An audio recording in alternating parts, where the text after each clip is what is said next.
Suara alarm membangunkanku, tapi bukan untuk memulai hari, melainkan mengakhiri mimpi. Pernah merasakan hal yang sama? Pagi adalah momen sakral, di mana dunia masih sunyi dan pikiran masih jernih. Tapi bagi banyak orang, termasuk aku dulu, pagi adalah musuh, alarm adalah monster, dan kasur adalah surga yang enggan ditinggalkan. Setiap pagi, aku bergumul dengan diriku sendiri, menekan tombol tunda berkali-kali, seolah menunda kenyataan bahwa satu hari lagi telah dimulai tanpa ada kemajuan berarti dalam hidupku. Aku hidup dalam siklus yang sama. Bangun terlambat, terburu-buru, stres, bekerja tanpa gairah, pulang lelah, lalu tidur larut malam hanya untuk mengulanginya lagi. Mimpi-mimpiku, mereka hanya jadi penghias tidur. Indah, tapi tak pernah nyata. Sampai suatu hari, aku bertemu seorang kakek tua di sebuah warung kopi langgananku. Namanya Pak Tio. Usianya mungkin sudah kepala 7. Tapi sorot matanya masih menyala terang, seperti api unggun di tengah malam yang gelap. Setiap pagi, tanpa pernah absen, aku melihatnya duduk di sudut yang sama, dengan secangkir kopi hitam dan sebuah buku catatan kecil. Wajahnya tenang, memancarkan kedamaian yang entah kenapa membuatku iri. Suatu pagi, karena penasaran, aku memberanikan diri untuk menyapanya. "Selamat pagi, Pak.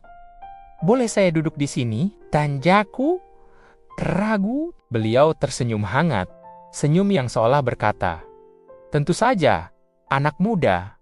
Dari obrolan ringan, aku akhirnya tahu rahasia di balik ketenangannya. Pak Tio adalah seorang pensiunan guru, tapi baginya pensiun bukanlah akhir, melainkan awal dari babak baru. Setiap pagi, katanya sambil menunjuk buku catatannya, saya menuliskan satu hal yang ingin saya pelajari atau capai hari ini. Bisa hal kecil, seperti mencoba resep baru, atau hal besar, seperti menyelesaikan satu bab dari buku yang sedang saya tulis. Aku tertegun. "Bapak masih menulis buku?" Tanyaku tak percaya. Beliau tertawa kecil. "Kenapa tidak? Usia hanyalah angka. Tapi mimpi tidak punya tanggal kedaluarsa." Dulu, saya selalu bermimpi menjadi penulis novel.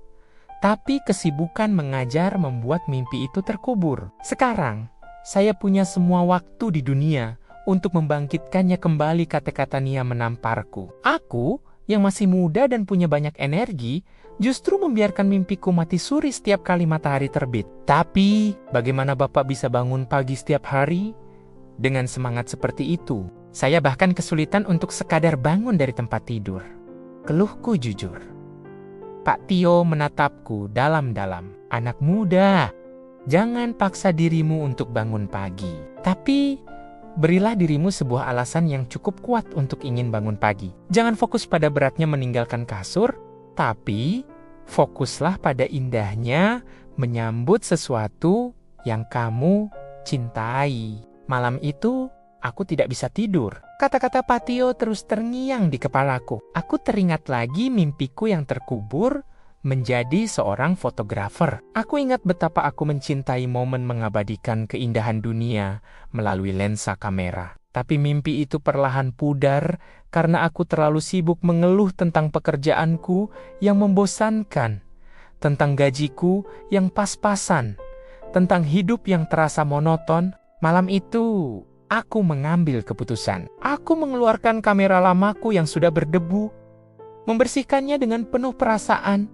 dan meletakkannya di samping tempat tidur. Aku menyetel alarmku, bukan dengan nada yang mengagetkan, tapi dengan musik instrumental yang menenangkan. Aku tidak berkata pada diriku, "Besok aku harus bangun pagi." Aku berkata, "Besok aku akan menyambut pagi dengan kameraku." Keesokan harinya, sesuatu yang ajaib terjadi. Sebelum alarm berbunyi, mataku sudah terbuka. Ada sebuah dorongan dari dalam diri yang membuatku tak sabar untuk bangkit. Aku tidak merasa berat. Sebaliknya, aku merasa ringan dan bersemangat. Aku menyeduh kopiku sendiri, duduk di balkon, dan menunggu matahari terbit. Ketika cahaya keemasan pertama mulai menyapu langit, aku mengangkat kameraku. Klik, aku mengabadikan momen itu. Ada getaran aneh di hatiku, sebuah kebahagiaan sederhana yang sudah lama tidak kurasakan. Sejak hari itu, pagi menjadi sahabatku. Setiap pagi, aku bangun bukan karena terpaksa, tapi karena aku punya janji dengan diriku sendiri. Janji untuk mengejar apa yang aku cintai.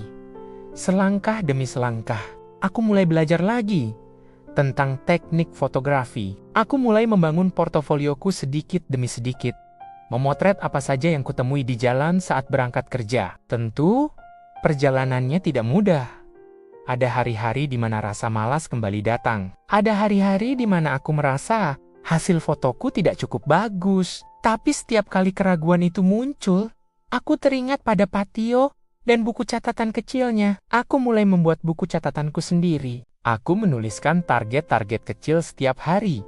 Belajar satu teknik editing baru, memotret dengan tema tertentu, atau sekadar memberanikan diri mengunggah satu foto di media sosial. Hal-hal kecil itu, ketika dilakukan secara konsisten, ternyata membangun sebuah momentum yang luar biasa. Perlahan tapi pasti, aku mulai mendapatkan perhatian. Awalnya dari teman-teman, lalu dari orang-orang yang gak kukenal. Ada yang memuji karyaku, ada yang menanyakan kamera apa yang kupakai.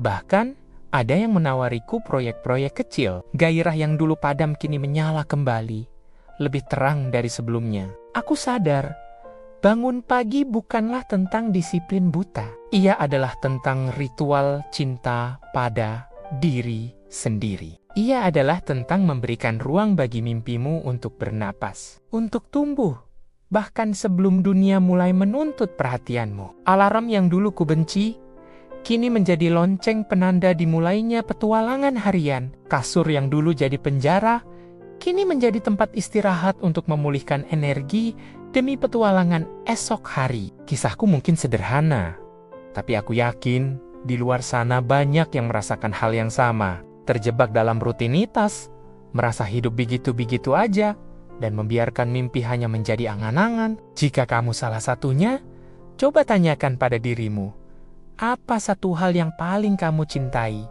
yang jika kamu lakukan, membuatmu lupa waktu? Temukan itu, lalu berikan hal itu sebuah tempat di pagimu. Tidak perlu langsung besar. Mulailah dari 15 menit saja. Gunakan waktu itu untuk menulis, melukis, membaca, berolahraga, atau apapun yang membuat jiwamu terasa hidup. Jangan menunggu pensiun, seperti Pak Tio, untuk membangkitkan mimpimu. Waktumu adalah sekarang, pagi ini, esok pagi, dan pagi-pagi selanjutnya.